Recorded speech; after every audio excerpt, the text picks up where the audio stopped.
జై వీరభద్రకు సార్ నమ్మను. ప్రజలు కూడా చాలా సోమర్థనానికి అలవాటుపడినా రక్తం కూడా తినడం, ప్రజలు సొమ్ము తినడం అంటే రక్తం కూడా ప్రభుత్వం ఎక్కడి నుంచి వస్తుంది? మనం ఏర్పరిస్తే వస్తుంది. మనం ఏర్కొన్న ప్రభుత్వం మనమే డబ్బులు ఇచ్చి మనమే పంచించుకుంటున్నాం. దీంట్లో కొంతమంది డబ్బులు ఏ విధంగా ఉపయోగపడాలా? విద్యకి, వైద్యంకి, ఆరోగ్యం, మౌలిక వసతులకు ఉపయోగపడాలా? మన పాత రాజకీయ నాయకులు కానీ, మన తాత ముత్తాతలు కానీ మన వంశాలు నెలగిచ్చే ఎంత తిప్పులు పడుకుంటే ఈరోజు ఆస్తులు మిగిలిచ్చినారు కాబట్టి ఈరోజు వెలుగుతున్నాం.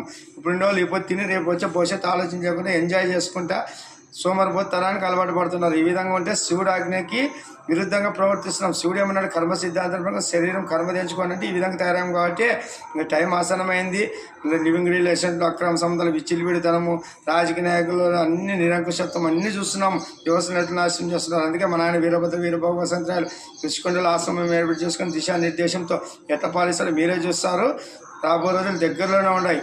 జై వీరభద్రకు సార్ నమో నమ. జయలక్ష్మీ సింహ నమో నమ.